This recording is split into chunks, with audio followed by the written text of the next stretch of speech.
हमारा भारत देश महान है और हमारे भारत देश में ना मीन्स ये अनेकता में एकता वाली चीज़ तो बिन बिन बात की तो है नहीं। पर मैं एक चीज़ तो मैं ये जानती हूँ कि कुछ तो है हमारे देश में, कुछ तो भगवान की कृपा है जो हमें मुश्किल वक़्त में भी हम चाहे कितनी भी परेशानी में पड़ जाए, कुछ भी हो जाए पर कोई न कोई मदद आ ही जाता है। हमें कोई न कोई एक डिवाइन ब्लेसिंग मिल ही जाती है। कहीं न कहीं अगर ये कहना गलत नहीं होगा कि हमारा जो देश है वो it is protected by God और गॉड्स ओन प्लेस कह सकते हैं।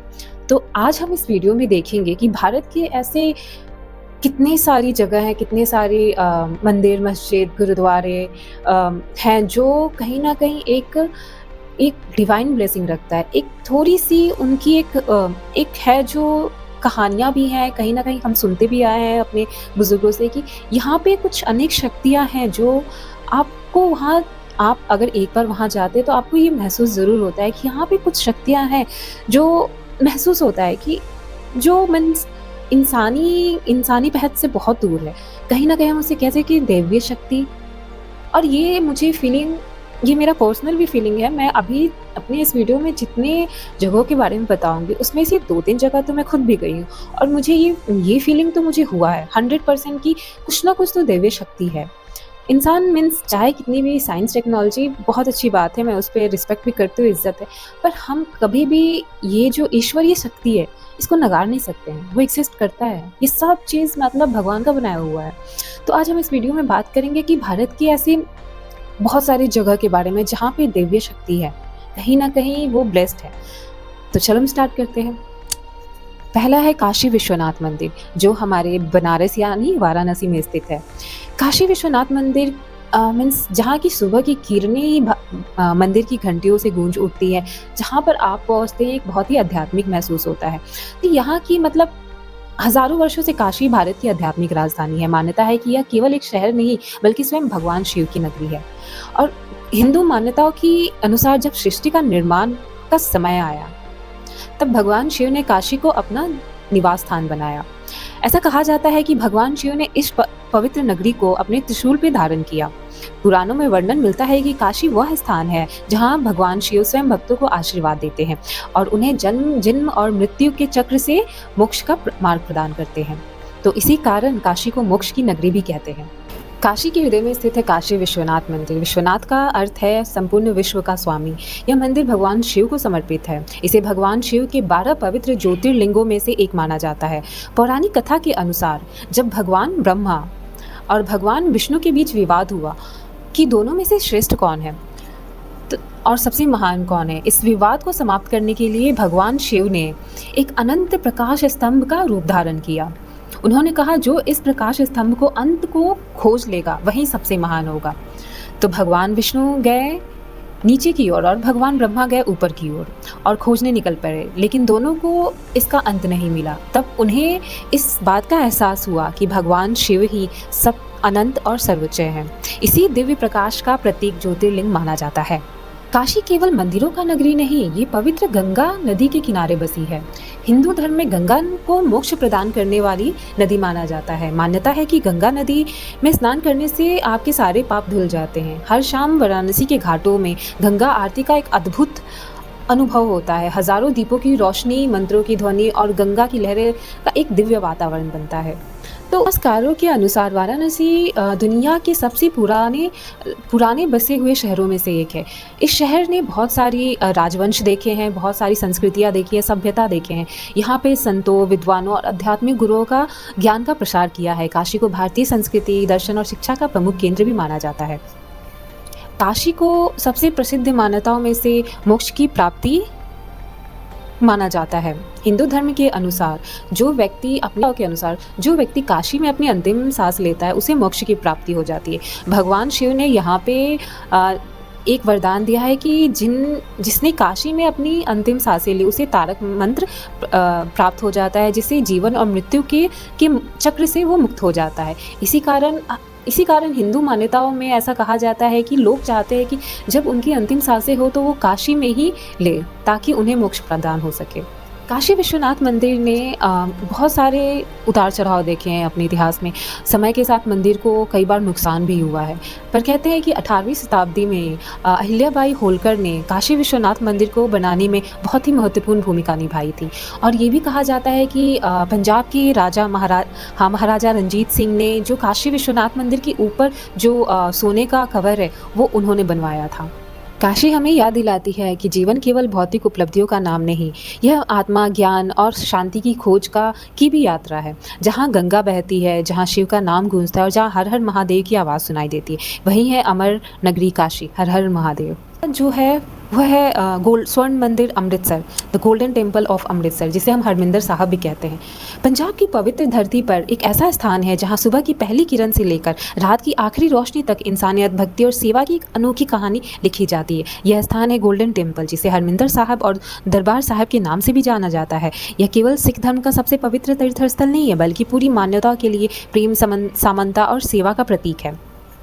ये कहानी शुरू होती है 16वीं शताब्दी की, जब सिख धर्म के चौथे गुरु रामदास ने एक ऐसे स्थान की कल्पना की जहाँ हर धर्म, हर जाति, हर वर्ग का व्यक्ति बिना किसी भेदभाव के आ सके।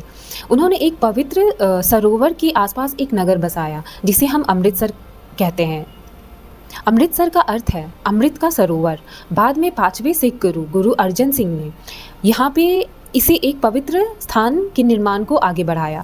सन 1606 में हरमिंदर साहब का निर्माण पूरा हुआ और गुरु अर्जन देव जी ने यहाँ पे गुरु ग्रंथ साहब को पहला प्रकाश करवाया। ऐसा मंदिर जहाँ रास्ता नीचे जाता है। स्वर्ण मंदिर की एक अनोखी विशेषता है कि इसका प्रवेश द्वार नीचे ज़मीन के नीचे की ओर जाता दिखाई देता है। इसके पीछे एक गहरा संदेश छिपा है। गुरुओं ने ये संदेश दिया कि जो व्यक्ति ईश्वर के सामने जाना चाहता है, उसे सबसे पहले अपने अहंकार को त्यागना पड़ेगा। इसी कारण यहाँ आने वाले हर व्यक्ति को सिर ढककर, विनम्र होकर, श्रद्धा के साथ प्रवेश करता है। हरमिंदर साहब की चारों दिशाओं में 4 प्रवेश द्वार है और इसके पीछे भी एक कारण है कि आप किसी भी दिशा से, कोई भी इंसान, किसी भी जाति धर्म का इस हरमिंदर साहब गुरुद्वारे में आ सकता है। यहाँ पे कोई जाति धर्म नहीं, कोई ऊंच नीच नहीं, कोई भेदभाव नहीं। यहाँ पे हर किसी का स्वागत होता है। समय के साथ कई ऐतिहासिक घटनाएं हुई और इसी घटनाओं के कारण इस हरमिंदर साहब गुरुद्वारे को बहुत नुकसान भी पहुंचा है। लेकिन 19वीं शताब्दी में महाराजा रणजीत सिंह ने हरमिंदर साहब गुरुद्वारे यानी गोल्डन टेम्पल के सौंदर्यीकरण के लिए बहुत कुछ किया था। कहा जाता है कि जो हरमिंदर साहब गुरुद्वारे के ऊपर जो सोने का कवर है, वो राजा रणजीत सिंह ने ही करवाया था और उसके बाद ही हरमिंदर साहब गुरुद्वारे का नाम गोल्डन टेम्पल पड़ गया। जब ये गोल्डन टेम्पल जब शाम को सूरज की रोशनी उस पे पड़ती है और वो जो चमक जो दिखाई देती है, वो जो अद्भुत खूबसूरती दिखाई देती है, उसका तो मीन्स एक अलग ही भावपूर्ण एक अनुभव होता है। हरमिंदर साहब के चारों तरफ एक सरोवर है, जिसे अमृत जल भी कहते हैं, जिसे अमृत सरोवर भी कहते हैं। कहते हैं कि इस पानी में स्नान करने के बाद इंसान पवित्र हो जाता है और एक आध्यात्मिक शुद्धि और एक बहुत ही पवित्रता का अनुभव होता है।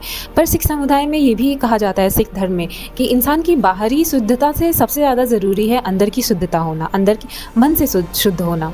तो सच्ची भक्ति इंसान के व्यवहार और कर्मों में दिखाई जाती है। साहब यानी गोल्डन टेम्पल का जो सबसे विशेष चीज़ है, जो पूरी दुनिया में बहुत ही मशहूर है, वो है लंगर। दुनिया की सबसे बड़ी सेवा परंपराओं में से कहा जाता है, स्वर्ण मंदिर का महान परंपराओं में से एक है लंगर सेवा। यहाँ हर दिन हज़ारों लोग बिना किसी भेदभाव के एक साथ बैठकर भोजन प्राप्त करते हैं। कहते हैं कि यहाँ पे व्यक्ति चाहे अमीर हो या गरीब हो, चाहे ऊंची जात का हो या नीचे जात का या किसी और धर्म का हो, सभी एक पंक्ति में बैठकर ही भोजन प्राप्त करते हैं। इस परंपरा का उद्देश्य है समानता और सेवा का संदेश। लाखों स्वयंसेवक यहाँ पर आते हैं और यहाँ आकर सेवा करते हैं, जैसे देश से हो या विदेश से हो। यहाँ पे सेवा जैसे बर्तन धोना, साफ़ सफाई करना, जूते उठाना। तो ये चीज़ दिखाता है कि महानता सिर्फ पद से नहीं होता, पैसे से नहीं होता। महानता आपकी मतलब आप में कितनी सेवा की भावना है, वो भी इंसान को बहुत एक महानता की प्रतीक होती है। तो गुरुद्वारा हरमिंदर सिंह साहब का सबसे बड़ा जो संदेश है, वो है सेवा भाव। गोल्डन टेम्पल ने इतिहास में बहुत से कठिन कठिन समय देखा है, जैसे ये 18वीं शताब्दी में अफ़गान आक्रमण हुए, जिससे हरमिंदर साहिब यानी गोल्डन टेम्पल पे बहुत नुकसान पहुँचा। लेकिन सिख समुदाय ने कभी भी इस चीज़ को पीछे नहीं होने दिया। वो हमेशा से लेकिन सिख समुदाय से हर बार इसे फिर से खड़ा कर देता था। यह स्थान केवल एक इमारत नहीं है, बल्कि साहस और विश्वास का प्रतीक है। स्वर्ण मंदिर का एक ही संदेश है, और ये मीन्स ऐसा कोई इनका कोई बहुत ज़्यादा ऐसा पूजा पाठ तंत्र मंत्र का नहीं होता। इनके बस 3 नियम हैं इंसानियत के, जिसके बल पे ये गोल्डन टेम्पल है। समानता रखिए, हर इंसान बराबर है। विनम्रता, अहंकार छोड़ दीजिए और प्रेम का मार्ग अपनाइए। सेवा, दूसरों की मदद करना। कहीं न कहीं ये जो चीज़ें इस भाव से ये जो गोल्डन टेम्पल है हरमिंदर साहिब, यहाँ पे एक डिवाइन ब्लेसिंग है। आप ये चीज़ महसूस करना कि आप वहाँ जाना, आप अगर लाइफ में कभी भी आपको बहुत ऐसा फ़ील होता है कि ऐसी कोई परेशानी आ गई है जो हट नहीं रही है, जो पीछा नहीं छोड़ रही है, तो ये मेरा पर्सनल एक्सपीरियंस है, अनुभव है। मैं 2-3 बार गई हूँ गोल्डन टेम्पल, उसके बाद से मेरी ज़िंदगी बिल्कुल बदली है। तो ये आप एक डिवाइन ब्लेसिंग कह लीजिए या ईश्वरीय शक्ति कह लीजिए कि एक बार वहाँ जाने के बाद कहते हैं कि जो भी पीछे का था वो आपने वहीं पे ध्यान कर दिया। अब उसके बाद जो स्टार्ट होगा वो साफ मन से, खुले मन से आप नई जीवन स्टार्ट करेंगे, और ये मेरा पर्सनल अनुभव है। तिरुमला वेंकटेश्वर मंदिर यानी भगवान बालाजी की दिव्य कहानी। आंध्र प्रदेश की 7 पहाड़ियों के बीच एक ऐसा स्थान है जहाँ हर दिन लाखों श्रद्धालु आते हैं, अपनी आस्था एकत्र होती है, जिसे तिरुमला वेंकटेश्वर टेम्पल कहते हैं, जिसे लोग प्रेम और श्रद्धा से तिरुपति बालाजी मंदिर भी कहते हैं। यह भगवान वेंकटेश्वर को समर्पित है, जिन्हें भगवान विष्णु का अवतार माना जाता है। ये दुनिया के सबसे अधिक देखे जाने वाली धार्मिक स्थलों में से एक है। अपनी विशाल श्रद्धा, परंपरा और अपार संपत्ति के लिए प्रसिद्ध है। कहा जाता है कि तिरुपति बालाजी सप्तगिरी यानी कि 7 पहाड़ियों के बीच पर स्थित है। इन पहाड़ियों को भगवान विष्णु के दिव्य निवास के रूप में माना जाता है। इन 7 पहाड़ियों के नाम हैं वृषभाद्रि, अंजनाद्रि, नीलाद्रि, गुरुराद्रि, शेषाद्रि, नारायणाद्रि और वेंकटाद्रि। इन्हीं में से एक है वेंकटाद्रि पहाड़ी पर भगवान वेंकटेश्वर का पवित्र मंदिर स्थित है। पौराणिक कथाओं के अनुसार जब पृथ्वी पर अधर्म बहुत ज़्यादा बढ़ गया था, और तब भगवान विष्णु ने पृथ्वी पर अवतार लिया मानव के रूप में, और वो इन्हीं पहाड़ियों में उनका अवतार हुआ है। कथा के अनुसार भगवान विष्णु वेंकटेश्वर के रूप में तिरुमला की पहाड़ियों में प्रकट हुए थे। और एक प्रसिद्ध कथा के अनुसार भगवान विष्णु ने माता लक्ष्मी से अलग होने के बाद पृथ्वी में आकर निवास किया और यहाँ तपस्या करने लगे। बाद में उनका विवाह राजा आकाश राज की पुत्री पद्मावती से हुआ। कहते हैं कि इस विवाह के लिए भगवान वेंकटेश्वर ने धन लिया था, और कहते हैं कि इसे चुकाने के लिए भक्तों ने द्वारा चढ़ावा चढ़ाया गया, जो दान आज भी भगवान की सेवा में लगाया जाता है। तिरुमला मंदिर का इतिहास कई सदियों पुरानी है। कहा जाता है कि प्राचीन ग्रंथों और ऐतिहासिक प्रमाणों के अनुसार इस मंदिर को कई राजवंशों का संरक्षण मिला। इसे दक्षिण भारत के कई राजाओं ने मंदिर को बनाने में अपना सहयोग दिया, और जो सबसे ज़्यादा जिनका नाम लिया जाता है, जिन्होंने इस मंदिर के लिए काम किया, वह था विजयनगर एम्पायर। विजयनगर एम्पायर के समय इस मंदिर की बहुत प्रसिद्धि मिली थी, और विजयनगर शासकों ने इस मंदिर को एक विशाल दान दिया था और इसकी भव्यता बढ़ाई थी। मंदिर के गर्भगृह में भगवान वेंकटेश्वर की दिव्य प्रतिमा स्थापित है, और यह प्रतिमा काले पत्थर से बनी हुई है, और भगवान को शंख, चक्र और आभूषणों से सजाया गया है। भक्तों का विश्वास है कि भगवान बालाजी की प्रतिमा में दिव्य ऊर्जा मौजूद है, और उनके दर्शन मात्र से ही मन में शांति और सकारात्मक अनुभव मिलती है। जब भक्त गोविंदा गोविंदा का जय घोष करते हैं तो भगवान का दर्शन होता है, तो पूरा वातावरण भक्ति से भर जाता है। तिरुपति बालाजी का सबसे जो परंपरा है, जो सबसे ज़्यादा प्रसिद्ध है, वह है बालदान यानी कि केशदान, बाल अर्पण करना। कहते हैं कि कई श्रद्धालु अपनी इच्छा से यहाँ पे बाल अर्पण करते हैं। उनके इस परंपरा के पीछे का जो कथन है, उससे ये है कि बालदान का मतलब अपने अहंकार को दान कर देना, अपने लोभ को दान कर देना, अपने पुराने विचारों का दान करके नए विचार, नए जीवन को अपनाना। इस परंपरा का उद्देश्य यही है, इसकी भावना यही है कि केशदान या बाल अर्पण का मतलब आप अपनी अहंकार को छोड़ दो, आप जिस लोभ में फंसे हो उसको छोड़ो और एक नई जीवन का आगमन करो। यहाँ की एक अनोखी मान्यता है। कहते हैं कि भगवान वेंकटेश्वर आज भी तिरुमला में उपस्थित हैं और अपने भक्तों की प्रार्थनाएँ सुनते हैं। यहाँ के लोग कहते हैं कि कुछ ऐसी घटनाएँ हुई हैं, कुछ ऐसे इंसिडेंट हुए हैं जिससे यहाँ के लोगों का एक मान्यता है कि भगवान वेंकटेश्वर वहाँ पे उपस्थित हैं। बोधगया ये पवित्र भूमि जहाँ सिद्धार्थ बने बुद्ध, ये जो जगह है वो बिहार में है। बिहार की शांत और पवित्र धरती पे एक ऐसा स्थान है जहाँ लगभग 2500 वर्ष पहले मानव इतिहास की सबसे महान आध्यात्मिक घटनाओं में से एक घटी थी। ये स्थान है महाबोधि टेम्पल कॉम्प्लेक्स, जिसे बोधगया के नाम से जाना जाता है। ये वही भूमि है जहाँ राजकुमार सिद्धार्थ ने वर्षों की तपस्या और साधना के बाद ज्ञान यानी बोधि प्राप्त किया और वे संसार के महान शिक्षक गौतम बुद्ध कहलाए। आज बोधगया दुनिया भर के बौद्ध अनुयायी के लिए सबसे पवित्र तीर्थ स्थल माना जाता है। कहानी शुरू होती है कपिलवस्तु के राजमहल से। लगभग 5वीं या 6वीं शताब्दी ईसा पूर्व में राजा सुशोधन के घर एक पुत्र का जन्म हुआ। उनका नाम रखा गया सिद्धार्थ गौतम। जन्म के समय विद्वानों ने भविष्यवाणी की कि यह बालक या तो एक महान राजा बनेगा या फिर एक महान आध्यात्मिक गुरु। राजा सुशोधन चाहते थे कि सिद्धार्थ एक शक्तिशाली राजा बने, इसलिए उन्होंने महल में हर सुख सुविधा दी। लेकिन सिद्धार्थ के मन में एक प्रश्न हमेशा रहता था कि क्या जीवन केवल सुख और ऐश्वर्य का नाम है। एक दिन सिद्धार्थ ने महल से बाहर निकलकर पहली बार जीवन की वास्तविकता देखी। उन्होंने देखा एक वृद्ध व्यक्ति, एक बीमार व्यक्ति, एक मृत व्यक्ति और एक शांत साधु। इन 4 दृश्यों ने उनके मन को झकझोर दिया। उन्होंने सोचा, यदि जीवन में बुढ़ापा, बीमारी और मृत्यु निश्चित है तो इसका वास्तविक समाधान क्या है। यही प्रश्न उन्हें सत्य की खोज के मार्ग पे ले गया। 29 वर्ष की आयु में सिद्धार्थ ने राजमहल, परिवार और राजसी जीवन का त्याग कर दिया। इस घटना को महाभिनिष्क्रमण कहा जाता है। उन्होंने वर्षों तक तपस्या की, उन्होंने जंगलों में ध्यान किया, कठिन साधनाएं की, लेकिन उन्हें वो अंतिम सत्य प्राप्त नहीं हुआ जिसकी वे तलाश कर रहे थे। तब उन्होंने समझा कि ना तो आध्यात्मिक भोग का मार्ग सही और ना ही आध्यात्मिक कठोर तपस्या का। उन्होंने चुना मध्यम मार्ग। सिद्धार्थ बोधगया पहुंचे। उन्होंने एक पीपल के वृक्ष के नीचे बैठकर संकल्प किया, जब तक मुझे सत्य का ज्ञान प्राप्त नहीं होगा मैं इस स्थान से नहीं उठूंगा। कई दिनों तक वे गहरे ध्यान में बैठे रहे। कहा जाता है कि उन्होंने अपने भीतर के भय, इच्छाओं और भ्रमों पर विजय प्राप्त कर लिया।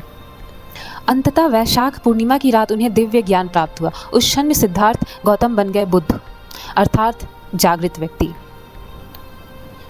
जिस वृक्ष के नीचे बुद्ध को ज्ञान प्राप्त है उसे बोधि वृक्ष कहा जाता है। वर्तमान बोधि वृक्ष उसी मूल वृक्ष की वंश परंपरा का माना जाता है। यह वृक्ष केवल एक पेड़ नहीं है बल्कि पूरी दुनिया के लिए शांति, ज्ञान और करुणा का प्रतीक है। आज भी लाखों श्रद्धालु इसके पीछे बैठकर ध्यान करते हैं और आध्यात्मिक शांति का अनुभव करते हैं। बोधगया का सबसे जो प्रसिद्ध आकर्षण है वो है महाबोधि मंदिर। यह मंदिर उसी स्थान पर बनाया गया है जहाँ भगवान बुद्ध को ज्ञान की प्राप्ति हुई थी, जिस पेड़ के नीचे बैठ के उन्होंने ज्ञान प्राप्त किया था। बोधगया मैं 2 बार गई हूँ और यकीन मानिए जो महाबोधि मंदिर तो है, पर वो जो पीपल का पेड़ है, जो बोधि टेम्पल है, जो बोधि वृक्ष है, आप एक बार वहाँ बैठकर आप ध्यान करना। कहते हैं कि वहाँ पे कोई चमत्कारिक चीज़ें होती हैं, कोई ईश्वरीय उपस्थिति है वहाँ पे।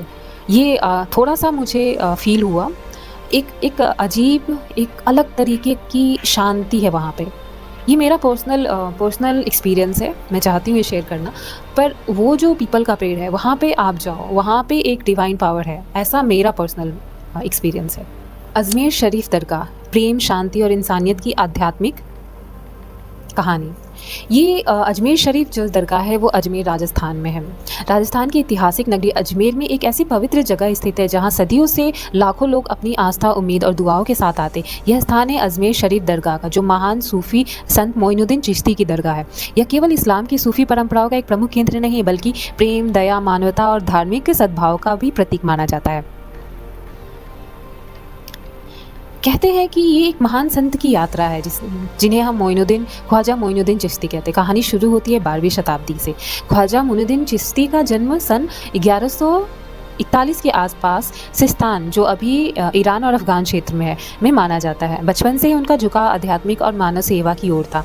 उन्होंने ज्ञान प्राप्ति करने के लिए कई स्थानों की यात्रा की और महान सूफी संतों से शिक्षा प्राप्त की। उनका उद्देश्य था इंसान से प्रेम करना और ज़रूरतमंदों की सहायता करना। अपनी आध्यात्मिक यात्रा के दौरान ख्वाजा मोइनुद्दीन चिश्ती भारत आए, अंततः अजमेर को अपना निवास स्थान बनाया। उस समय अजमेर एक महत्वपूर्ण ऐतिहासिक और सांस्कृतिक केंद्र था। यहीं से उन्होंने लोगों को प्रेम, सहनशीलता और भाईचारे का संदेश देना शुरू किया। उनकी शिक्षा का उनकी शिक्षाओं का केंद्र था गरीबों की मदद करना, भूखों को भोजन देना, सभी के साथ समान व्यवहार करना और ईश्वर से प्रेम करना। इसी कारण लोग उन्हें प्रेम से गरीब नवाज कहने लगे, जिसका अर्थ है गरीबों पे कृपा करना। ख्वाजा मोइनुद्दीन चिश्ती की सबसे बड़ी शिक्षा थी ईश्वर तक पहुंचने का रास्ता मानव सेवा से होकर जाता है। वे मानते थे कि सबसे अच्छा इंसान वही है जो दूसरों के काम आए। उनकी शिक्षाओं ने समाज के विभिन्न वर्गों को लोगों को जोड़ने में काम किया। इसी कारण आज भी अजमेर शरीफ में अलग अलग धर्मों और समुदाय के लोग श्रद्धा के साथ आते हैं। ख्वाजा मोइनुद्दीन चिश्ती के निधन के बाद उनकी कब्र के स्थान पर दरगाह का निर्माण किया गया। समय के साथ कई शासकों और श्रद्धालुओं ने इसके विकास में योगदान दिया। दरगाह परिसर में कई महत्वपूर्ण संरचनाएं हैं। ख्वाजा मोइनुद्दीन चिश्ती एक सूफ़ी संत थे, जिनका जन्म ईरान और अफ़गान के क्षेत्र में हुआ था। उनके बारे में कहा जाता है कि वो बचपन से ही आध्यात्मिक की ओर झुकाव था और वो उसकी खोज में वो निकल पड़े थे और करते-करते जो अंत जिस स्थल पे वो आए और जहाँ पे उन्होंने अपना अंतिम पड़ाव दे दिया वो था अजमेर। और जहाँ पे वो अंतिम सांस ली उस जगह को वो अजमेर शरीफ दरगाह बना दिया गया। तो ऐसा तो मैंने बहुत सारे लोगों के से सुना है कि वहाँ पे अगर किसी को कोई बीमारी है या कोई किसी चीज़ से बरसों से जिसकी परिवार में कुछ सदियों से चीज़ें चली आई है, कोई कर्ज या कोई ऐसी श्राप, तो कहते हैं कि आप मोइनुद्दीन चिश्ती दरगाह चले जाओ। वहाँ के जाने से, वहाँ पे चद्दर चढ़ाने से बहुत बरकत मिलती है। आपकी जो चीज़ें हैं, जो बीमारी है या जो श्राप है वो ख़त्म हो जाता है। कहते हैं वो संत जो थे चिश्ती, जो मोइनुद्दीन चिश्ती जो थे, वो ये सारी चीज़ें अपने ऊपर ले लेते हैं। वैष्णो देवी, आस्था, भक्ति और कठिन यात्रा की दिव्य कहानी। ये वैष्णो देवी मंदिर स्थित है कटरा, जम्मू कश्मीर में। जम्मू और कश्मीर की ऊंची पहाड़ियों के बीच एक ऐसा पवित्र गुफा स्थित है जहां पहुंचने के लिए श्रद्धालु कठिन पहाड़ी रास्तों को पार करते हैं, लेकिन उनके मन में केवल एक ही भावना होती है, माता की दर्शन की इच्छा। यह स्थान है वैष्णो देवी टेम्पल, जिसे माता वैष्णो देवी धाम के नाम से जाना जाता है। यह मंदिर त्रिकुटा पर्वतों की गोद में स्थित है और हिंदू धर्म के सबसे पवित्र तीर्थ स्थलों में से एक माना जाता है। हर वर्ष लाखों श्रद्धालु जय माता दी के जयकारों के साथ इस पवित्र यात्रा पर निकलते हैं। माता देवी की पौराणिक कथा। कहा जाता है कि माता वैष्णो देवी वास्तव में 3 दिव्य शक्तियाँ, माता महाकाली, माता महालक्ष्मी और माता महासरस्वती की संयुक्त शक्ति का स्वरूप है। पौराणिक मान्यताओं के अनुसार माता ने पृथ्वी पर धर्म की रक्षा और मानव कल्याण के लिए जन्म लिया। बचपन से ही उनका मन आध्यात्मिक साधना और भक्ति में लगा रहता था। लोग उन्हें एक दिव्य कन्या के रूप में जानते थे, जिसका नाम वैष्णवी था। कथा के अनुसार वैष्णवी ने भगवान विष्णु की भक्ति करते हुए कठिन तपस्या की। उनका उद्देश्य था संसार में धर्म, सत्य और भक्ति का प्रसार करना। समय बीतने के साथ वैष्णवी का महान आध्यात्मिक शक्ति के रूप में प्रसिद्ध होने लगी। उनकी साधना और तेज को देखकर कई ऋषि मुनि भी प्रभावित हुए। लोकप्रिय मान्यता के अनुसार जब एक तांत्रिक साधक भैरवनाथ माता वैष्णवी की शक्ति से प्रभावित हुआ, वह माता के पीछे पीछे त्रिकुटा पर्वत तक पहुंच गया। माता ने उन्हें समझाने का प्रयास किया, लेकिन जब भैरवनाथ नहीं माना तो माता ने अपनी दिव्य शक्ति का प्रयोग किया। माता एक गुफा में चली गई, वहां से उन्होंने अपनी साधना जारी रखी। अंततः भैरवनाथ का अंत हुआ। कहते हैं कि बाद में भैरवनाथ को अपनी गलती का एहसास हुआ और उसने माता से क्षमा मांगी। माता ने उसे क्षमा करते हुए वरदान दिया, मेरे दर्शन के बाद जो व्यक्ति भैरवनाथ के दर्शन करेगा उसकी यात्रा पूर्ण मानी जाएगी। इसी कारण वैष्णो देवी यात्रा में भैरव मंदिर के दर्शन का विशेष महत्व है। वैष्णो देवी मंदिर की सबसे महत्वपूर्ण विशेषता है प्राकृतिक गुफा के अंदर स्थित 3 पवित्र पिंडियाँ। इन 3 पिंडियों को 3 दिव्य शक्तियों का प्रतीक माना जाता है, माता महाकाली, माता महालक्ष्मी और माता महासरस्वती। भक्त इन्हें माता वैष्णो देवी का स्वरूप मानकर पूजा करते हैं। माता वैष्णो देवी का जो कथन है, जो मान्यता है, कहते हैं कि यहाँ पे जो भी व्यक्ति जो दर्शन करने जाता है उसके घर बन जाते हैं। जिनके पास अपना घर नहीं होता है उनके अपने घर बन जाते हैं, जिनके पास घर होता है उनके पास एक और घर बन जाते हैं। तो ये कहावत है और कहीं ना कहीं कुछ चीज़ें मैंने भी अनुभव किया है। तो माता वैष्णो देवी निर्माण का कार्य है, उनकी यही ईश्वरीय प्रतीक है। जगन्नाथ मंदिर, भगवान जगन्नाथ की अनोखी भक्ति और रथ यात्रा की दिव्य कहानी। ये जो जगन्नाथ मंदिर है वो पुरी में है, जो उड़ीसा में स्थित है।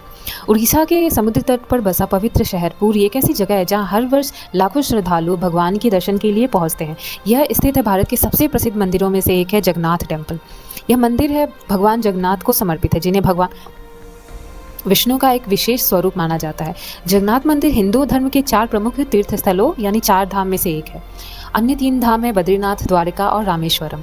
यह मंदिर केवल आस्था का केंद्र नहीं बल्कि अपनी अनोखी परंपरा और रहस्यमयी मान्यता और विश्व प्रसिद्ध रथ यात्रा के लिए भी माना जाता है।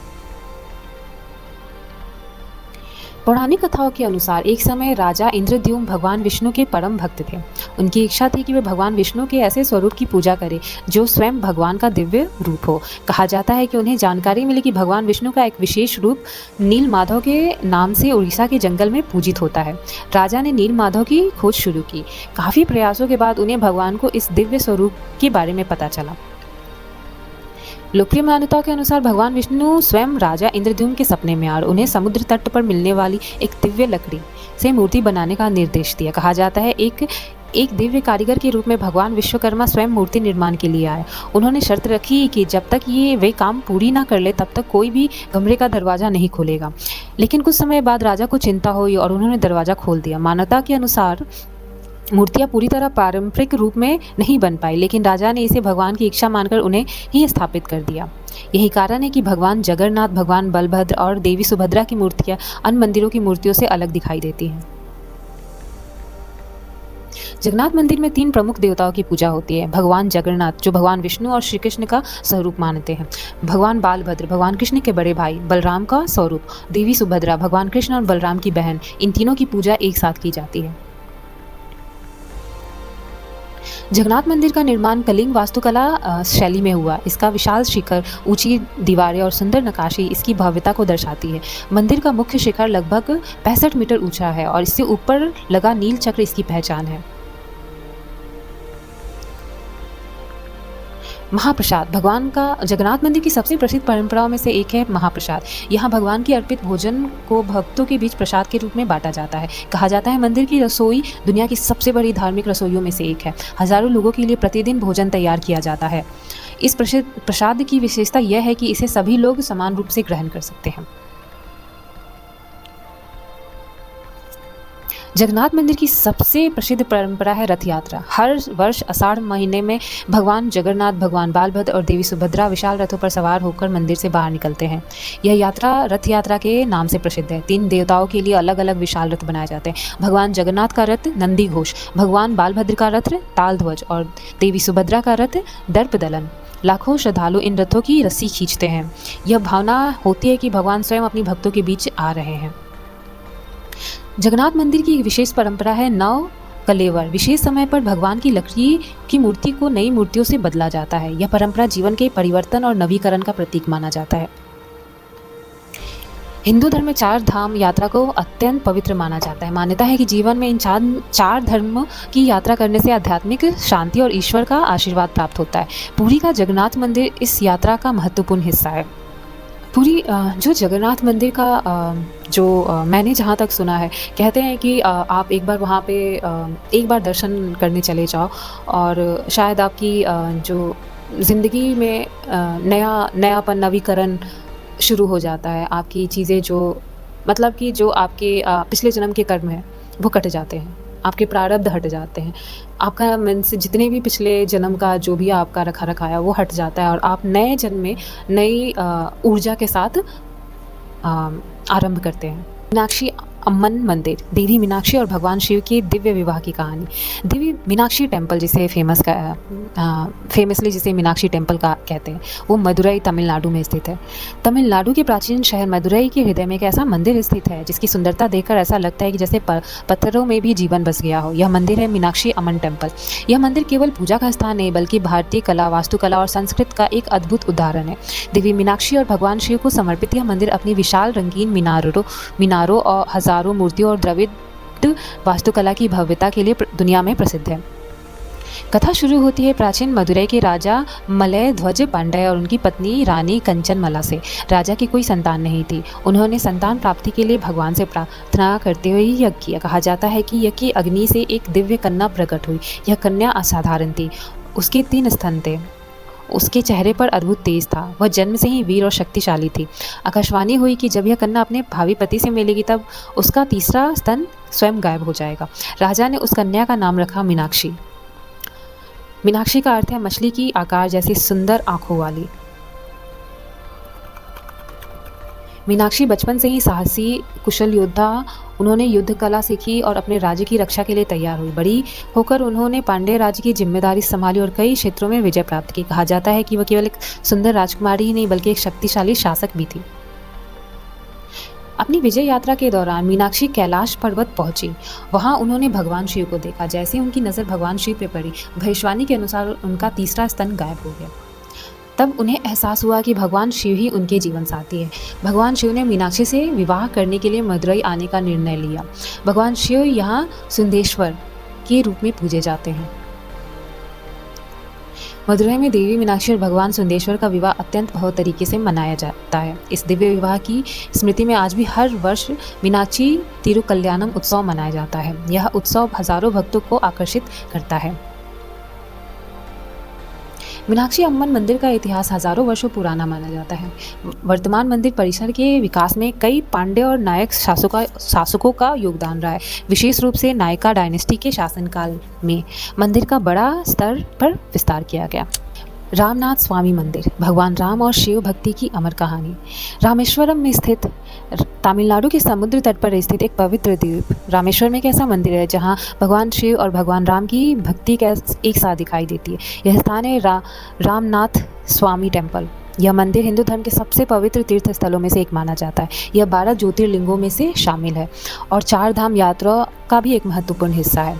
रामनाथ स्वामी मंदिर की कहानी केवल एक मंदिर की कहानी नहीं बल्कि यह रामायण से जुड़ी भगवान राम की भक्ति, धर्म और पश्चाताप की एक अद्भुत कथा है।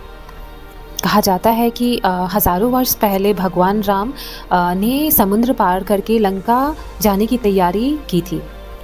आज का रामेश्वरम वही पवित्र भूमि मानी जाती है जहां भगवान राम ने अपनी धर्म यात्रा की दौरान भगवान शिव की आराधना की थी।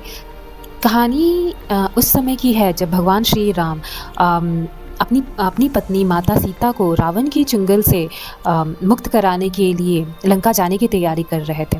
लंका जाने के लिए भगवान राम को समुद्र पार करना था और वानर सेना के साथ वो समुद्र तट पर पहुंचे। युद्ध से पहले भगवान राम ने भगवान शिव की आराधना की और उनसे आशीर्वाद लिया कि वो इस यात्रा में और ये इस धर्म युद्ध में विजय प्राप्त कर सकें।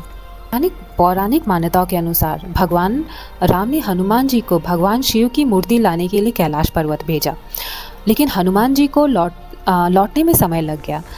तब माता सीता ने समुद्र तट पे ही रेत से एक शिवलिंग बना दी और भगवान राम ने उसी शिवलिंग की पूजा अर्चना की। इस शिवलिंग को रामलिंग कहा जाता है। बाद में हनुमान जी ने जो शिवलिंग लेकर आए थे उसे विश्वलिंग कहा जाता है। कहते हैं कि भगवान राम ने भगवान हनुमान जी के लाए शिवलिंग की भी पूजा की और उसे एक विशेष महत्व दिया। रामेश्वर की सबसे जो खास बात है वो है कि भगवान विष्णु के जो अवतार थे भगवान राम ने भगवान शिव की पूजा की। यह घटना हिंदू परंपराओं में गहरा संदेश देती है कि ईश्वर के विभिन्न रूप एक दूसरे से अलग हो सकते हैं बल्कि एक ही दिव्य शक्ति के स्वरूप हैं। हिंदू धर्म में भगवान शिव के 12 ज्योतिर्लिंग है। कहा जाता है कि ये जो ज्योतिर्लिंग है मान्यता है कि इन स्थानों पर भगवान शिव ने स्वयं ज्योति के रूप में प्रकाशित हुए थे और रामनाथ स्वामी ज्योतिर्लिंग उनमें से एक है। Basilica of Bom Jesus Goa का सबसे फेमस चर्च जिसे बेसिलिका ऑफ बॉम जीसस भी कहते हैं। ये गोवा में आस्था, इतिहास और संत फ्रांसिस जेवियर की अमर कहानी का प्रतीक है। गोवा की ऐतिहासिक धरती पर जहां समुद्र की नहरें, पुरानी गलियों और यूरोपीय वास्तुकला एक साथ दिखाई देती है, वहां स्थित है भारत के सबसे महत्वपूर्ण ईसाई तीर्थ स्थलों में से एक बेसिलिका ऑफ बॉम जीसस। यह चर्च के केवल एक धार्मिक स्थल नहीं बल्कि भारत और यूरोप के बीच सांस्कृतिक एवं आध्यात्मिक संबंध की लगभग 400 वर्ष पुरानी कहानी को संजोए हुए है। यहाँ महान ईसाई मिशनरी फ्रांसिस जेवियर के पवित्र अवशेष सुरक्षित रखे गए हैं। सन 1986 में बेसिलिका ऑफ बॉम जीसस को यूनेस्को विश्व धरोहर स्थल का दर्जा दिया गया। कहानी शुरू होती है 16वीं शताब्दी से, जब यूरोपीय शक्तियां समुद्र व्यापार के रास्ते भारत पहुंची। सन 1510 में पुर्तगालियों ने गोवा पर अपना नियंत्रण स्थापित किया। इसके बाद गोवा केवल व्यापार का केंद्र नहीं रहा, बल्कि यह ईसाई धर्म के प्रचार और सांस्कृतिक आदान प्रदान का भी महत्वपूर्ण स्थान बन गया। इसी समय कई ईसाई मिशनरी भारत आए, जिनमें सबसे प्रसिद्ध नाम था संत फ्रांसिस जेवियर। संत फ्रांसिस जेवियर का जन्म 1506 में स्पेन के नवारे क्षेत्र में हुआ था। वे जेसुइट मिशनरी थे। उन्होंने अपना जीवन ईसाई धर्म की शिक्षा और मानव सेवा को समर्पित कर दिया। सन 1542 में वे भारत आए। उन्होंने गोवा के अलावा भारत और एशिया के कई क्षेत्रों में लोगों की भी शिक्षा, सेवा और धार्मिक संदेश का कार्य किया। उनका उद्देश्य केवल धर्म प्रचार नहीं था, बल्कि लोगों के भी शिक्षा, नैतिकता और सेवा की भावना को बढ़ावा देना था। अपनी मिशनरी यात्रा के दौरान फ्रांसिस जेवियर चीन जाने की योजना बना रहे थे। लेकिन सन 1552 में चीन के शांगचुआन द्वीप पर उनका निधन हो गया। उनकी मृत्यु के बाद उनके शरीर को गोवा लाया गया। कहा जाता है कि उनके शरीर को लंबे समय तक सुरक्षित पाया गया, जिसे उनके अनुयायियों में एक चमत्कार के रूप में देखा गया। आज उनके पवित्र अवशेष बेसिलिका ऑफ बॉम जीसस में सुरक्षित रखे गए हैं। इस चर्च का निर्माण 1594 में शुरू हुआ और सन 1605 में इसे पूरा किया गया। बॉम जीसस का अर्थ है गुड जीसस, यीशु का। यह चर्च भारत में बारोक आर्किटेक्चर का एक उत्कृष्ट उदाहरण माना जाता है। बेसिलिका की बाहरी संरचना और आंतरिक सजावट इसकी पहचान है। इसकी प्रमुख विशेषताएं हैं काली ग्रेनाइट की संरचना। चर्च का बाहरी भाग काले पत्थर से बना है, तो इसे अन्य चर्चों में अलग पहचान देता है। सुंदर वेदी। चर्च के अंदर मुख्य वेदी पर बाल यीशु की प्रतिमा स्थापित है। संत फ्रांसिस जेवियर का समाधि स्थल। चर्च के अंदर एक विशेष स्थान पर संत फ्रांसिस जेवियर के अवशेष रखे गए हैं। उनकी समाधि कला और श्रद्धा का अद्भुत संगम दिखाई देती है। हर वर्ष दुनिया भर से लाखों श्रद्धालु इस चर्च में आते हैं। लोग यहाँ प्रार्थना करते हैं, आध्यात्मिक शांति पाने। संत फ्रांसिस जेवियर को श्रद्धांजलि देने आते हैं। विशेष रूप से दिसंबर महीने में जब संत फ्रांसिस जेवियर का पर्व मनाया जाता है, तब यहाँ बड़ी संख्या में श्रद्धालु एकत्र होते हैं। बेसिलिका ऑफ बॉम जीसस केवल एक चर्च नहीं, बल्कि यह भारत की विविध सांस्कृतिक विरासत का प्रतीक है। यहाँ भारतीय और यूरोपीय कला शैलियों का सुंदर मेल दिखाई देता है। गोवा की स्थानीय संस्कृति और पुर्तगाली प्रभाव इसी चर्च की हर दीवार संरचना में दिखाई देते हैं। तो ये थे हमारे देश के कुछ तीर्थ स्थल, जिनके बारे में कहा जाता है कि यहाँ पे डिवाइन एनर्जीज़ हैं, ईश्वरीय शक्ति हैं, और कहीं ना कहीं यहाँ पे आज भी लोगों की आस्था जुड़ी है कि भगवान किसी ना किसी तरीके से कोई चमत्कार करते हैं।